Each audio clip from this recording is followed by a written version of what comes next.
Olá, amigos, sejam mais uma vez muito bem-vindos ao nosso estudo bíblico sobre mordomia cristã. Hoje nós vamos falar sobre a mordomia da missão.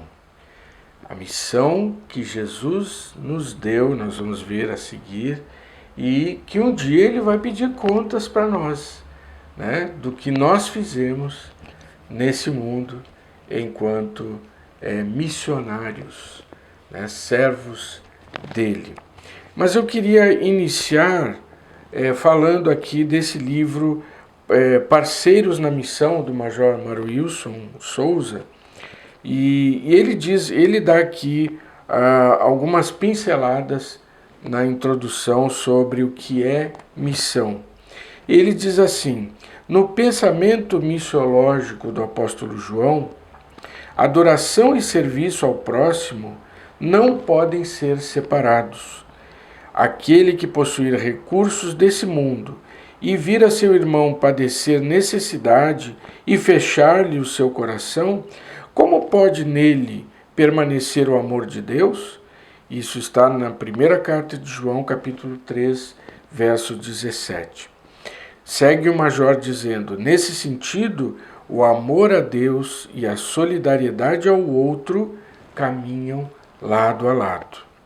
Nessa mesma linha, Tiago nos diz que a fé não é passiva e nem nos leva ao comodismo. Ao contrário, a fé leva o cristão à ação, à prática de obras que visem transformar o ser humano na sua totalidade e a sociedade na qual está inserido. Então, antes de ser elevado aos céus, Jesus comissionou, ou seja, deu um encargo para os seus discípulos. Eles deveriam ir por todos os lugares do mundo, anunciando o Evangelho, sendo testemunhas dos atos e ensinos de Jesus. E para isso eles receberiam o poder do Espírito Santo para os capacitar para essa missão. O Espírito Santo sendo derramado sobre as pessoas é uma promessa que vem desde o Velho Testamento. Deus já tinha prometido isso lá em Ezequiel, capítulo 36, versículo 27. Porei o meu Espírito em vocês e os levarei a agir segundo os meus decretos e a obedecer fielmente às minhas leis. E no livro de Joel, capítulo 2, versículo 28, está escrito: e depois disso derramarei do meu espírito sobre todos os povos, os seus filhos e suas filhas profetizarão, os velhos terão sonhos e os jovens terão visões, até sobre os servos e as servas derramarei do meu espírito naqueles dias. Isso também foi citado, esse mesmo trecho foi citado pelo apóstolo Pedro lá em Atos capítulo 2, versículos 17 a 21. Quando a igreja foi inaugurada, quando Pentecoste aconteceu, a descida do Espírito Santo sobre a igreja, e Pedro então anunciou às pessoas o que estava acontecendo e ele relatou essa promessa que havia sido feita muito tempo antes pelo profeta Joel. Jesus reforçou o ensino sobre a chegada do Espírito Santo, dizendo que ele, o Espírito Santo, nos ensinaria e nos lembraria aquilo que Jesus havia ensinado. Lá em João 14, 26, está escrito: mas o conselheiro, o Espírito Santo que o Pai enviará em meu nome, ensinará a vocês todas as coisas e fará vocês lembrarem de tudo que eu disse. Ao despedir-se então dos discípulos, Jesus ordena que eles se preparem para receber a promessa de capacitação pelo Espírito Santo. Lá em Atos, capítulo 1, versículo 8 em diante, está falando, né, Jesus dizendo: vocês serão minhas testemunhas, né? Descerá o poder do alto sobre vocês e vocês serão minhas testemunhas. Aliás, alguém disse que o nome do livro não deveria ser Atos dos Apóstolos, mas sim Atos do Espírito Santo. Foi o Espírito Santo de Deus, através da vida dos apóstolos, que fez todas as coisas que estão relatadas naquele livro. Quando cremos em Jesus, o Espírito Santo já veio morar no nosso coração, mas nós precisamos deixar que Ele haja, deixar que Ele nos prepare para a tarefa, para a missão de ser testemunha de Jesus. Ele não vai nos forçar, nós é que temos que nos submeter a Ele. É mais ou menos como tomar banho. Você liga o chuveiro, se você só ficar olhando para a água caindo, você vai continuar do mesmo jeito. A mudança só vai acontecer se você entrar, porque a água não vai vir até você, é você que tem que ir até a água. O Espírito Santo, ele está em você, mas é você que tem que se submeter a Ele. Ele não vai obrigar você, Ele não vai forçar você, né? Nós devemos seguir a missão de Jesus, e eu já falei isso no estudo anterior, que está lá em Lucas 19:10, a história de Zaqueu, né? Jesus diz: o Filho do Homem veio buscar e salvar o perdido. Nossa missão não poderia ser outra: buscar e salvar.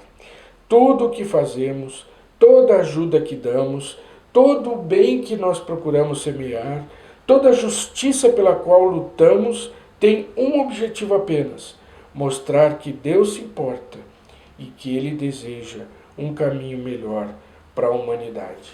Eu queria citar aqui outro autor salvacionista, é o comissário Phil Needham, no seu livro Comunidade em Missão, livro que eu recomendo a vocês. E ele diz assim: atividades da igreja, tais como adoração, grupos de estudo bíblico, classes da escola dominical e classes de treinamento para tornar-se membro, podem ser planejadas e implementadas com um enfoque de missão. Mesmo atividades como grupos terapêuticos, grupos de paz, grupos de compartilhar, grupos que centralizam-se em problemas e outros grupos semelhantes podem ser vistos como missionários, no sentido que cuidam da saúde, do bem-estar e do crescimento pessoal, tanto de pessoas sendo preparadas para a missão, quanto de pessoas alcançadas na missão. Em outras palavras, enfocam aspectos da vida humana que o novo reino de Cristo transforma, testemunhando perante o mundo da vida redentora que o Espírito Santo torna possível. Palavras do comissário Phil Needham.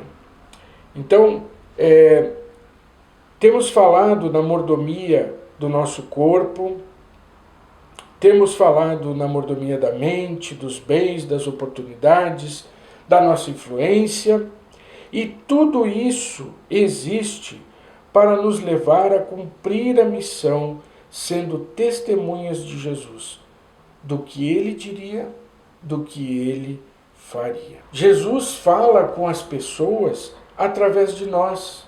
Como diria o apóstolo Paulo: vocês mesmos são a nossa carta, escrita em nosso coração, conhecida e lida por todos.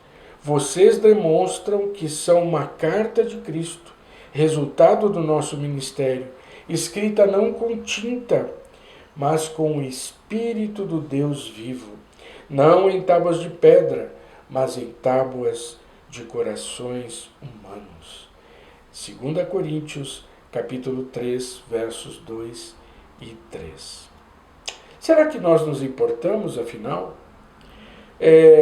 Os majores Araújo foram servos dedicados a Deus. Eu os conheci já aposentados e em idade avançada.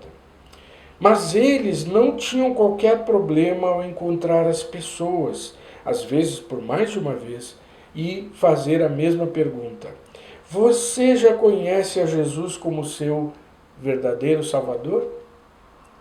Se a pessoa dizia que não, ou se ficava meio na dúvida em responder a pergunta, eles não tinham qualquer problema em ajoelhar com a pessoa em qualquer lugar, na rua, nos escritórios, enfim. E ali orar a Deus pedindo pela salvação daquela pessoa, né?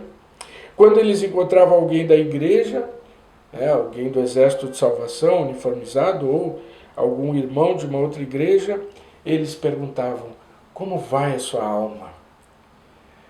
E muitas vezes, movidos pelo Espírito Santo, eles ajoelhavam com a pessoa e oravam, pedindo que Deus abençoasse aquele irmão, aquela irmã. Muitos confessavam que estavam precisando daquele momento com Deus, naquela hora. Teve um oficial internacional que visitou a África certa vez, e lá num pequeno salão, uma pequena vila, foi feito um apelo para que as pessoas aceitassem a Jesus. E as pessoas começaram a vir, e ali, aceitando, ajoelhando-se e entregando a sua vida a Jesus. Aquele oficial, então, um missionário, ele saiu do salão, deu a volta para falar com as pessoas que estavam na porta de entrada do salão. Ao fazer isso, ele encontrou um jovem, uns 8 anos de idade, jovem soldado, de uniforme, sentado, chorando. Estava chorando copiosamente. E aquele oficial ficou perplexo, pensou: o que será que está acontecendo? Chamou alguém para ajudar a traduzi-lo, e ele então perguntou, e o rapazinho respondeu: eu estou chorando porque o meu amigo, a quem eu trouxe para assistir o culto, ele não quer aceitar Jesus como Salvador. Aquele jovem estava emocionado, estava triste, porque o seu amigo não queria aceitar a Jesus. Então, importar-se significa fazer a missão. Eu quero me importar. Eu não quero deixar assim. Dizemos que amamos as pessoas, mas então o que estamos fazendo para que elas sejam salvas? Estamos dando bom testemunho para elas? Estamos disponíveis quando elas necessitam? Temos nós uma palavra de conforto ou de ânimo? Temos ajudado a pacificar? Temos demonstrado perdão? Poderíamos dizer que a mordomia da missão é também a mordomia do importar-se. Importar-se com o outro, importar-se com as pessoas. O apóstolo Tiago disse: lembrem-se disso, quem converte um pecador do erro do seu caminho, salvará a vida dessa pessoa e fará que muitíssimos pecados sejam perdoados. Tiago 5:20. O fundador do Exército de Salvação, William Booth, ele certa vez foi convidado a enviar uma mensagem via telégrafo. E o telégrafo era uma tecnologia recente, era o WhatsApp do momento. E William Booth poderia mandar uma palavra, porque era caríssimo enviar de um continente a outro uma mensagem. E ele enviou a palavra outros. Outros. Então, nós temos que nos importar com os outros. Somos salvos para servir. Servir a Deus e servir ao próximo. De que lado da missão, afinal, estamos? Quando falamos sobre influência, dissemos que influenciamos pessoas para o bem ou para o mal, dependendo da maneira como nós vivemos, agimos e falamos.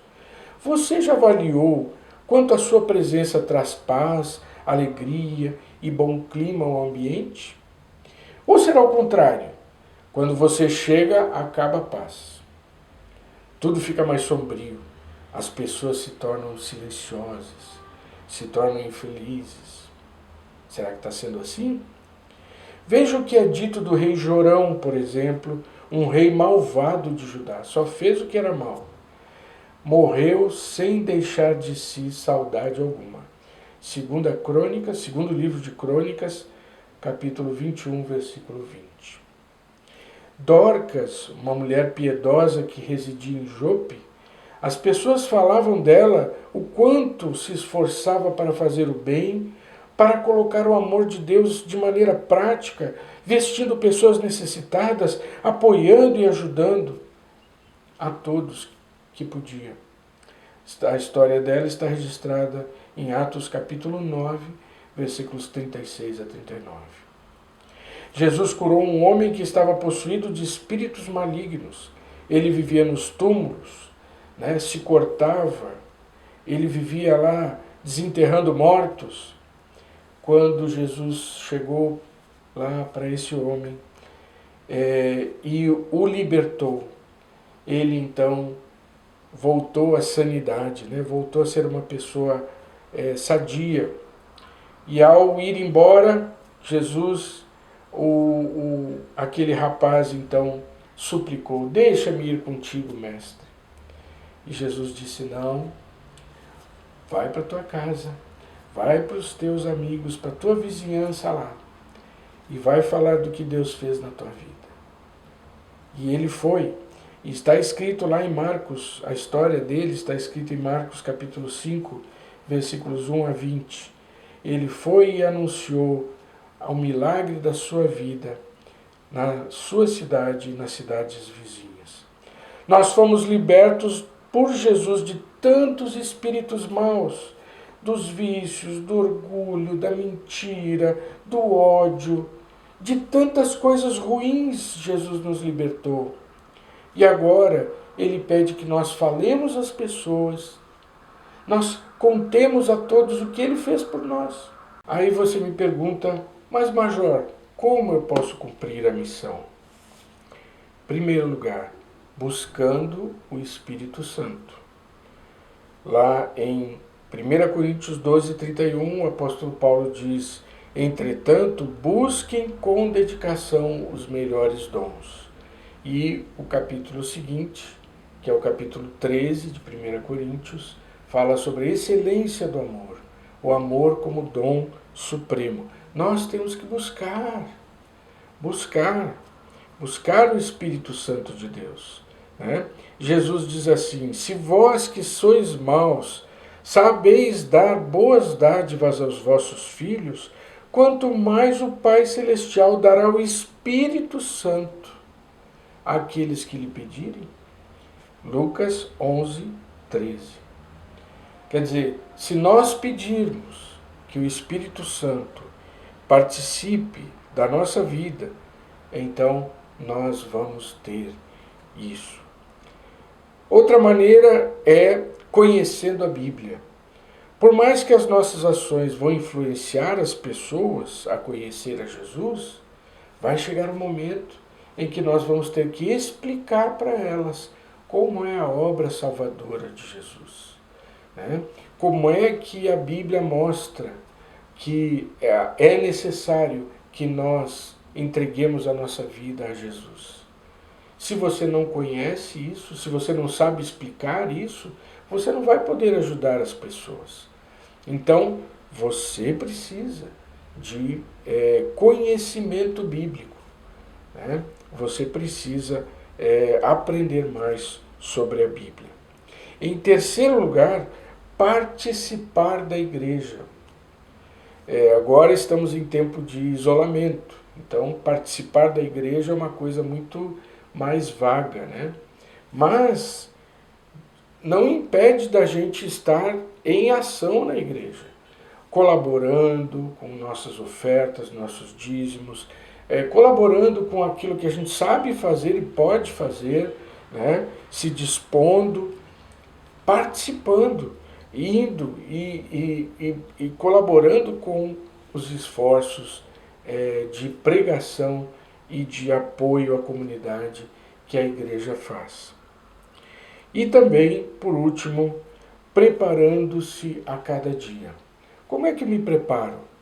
Levando literatura. Se você vai falar com alguma pessoa, leve uma literatura. Pode ser que você tenha que entregar essa literatura para a pessoa. Se você falar de Jesus, deixe com ela. Ou uma porção bíblica, né? Um evangelho, o Evangelho de João, por exemplo. Dicas de sites, informações sobre a sua igreja. Né? Você sabe os horários de culto da sua igreja? Você sabe o que está sendo feito, quais são os grupos que estão acontecendo na sua igreja, os encontros que vão ter. Se você não conhece as atividades, procure informações para que quando alguém de fora vier lhe perguntar, você possa dizer. Né? Algumas vezes eu tive que falar com as pessoas e a pessoa dizia assim, mas no domingo eu trabalho, eu não consigo ir na igreja. Aí durante a semana eu ficava pensando, puxa, eu não sei o horário do culto durante a semana, porque tem culto durante a semana. E então, esse é um problema. Né? Então a gente precisa estar preparado para dar informações. Queridos, espero que vocês tenham gostado de mais esse estudo. Não esqueçam de visitar o nosso canal no YouTube. Lá tem os outros estudos também, né? Então vocês podem conhecer e até recomendar para outras pessoas, se vocês quiserem. Que Deus abençoe a cada um de vocês e que Deus continue trabalhando através de vocês para alcançar esse mundo perdido e para fazer com que as pessoas conheçam cada vez mais a Jesus. Amém. O fruto do Espírito é paciência, o fruto do Espírito é paz, o fruto do Espírito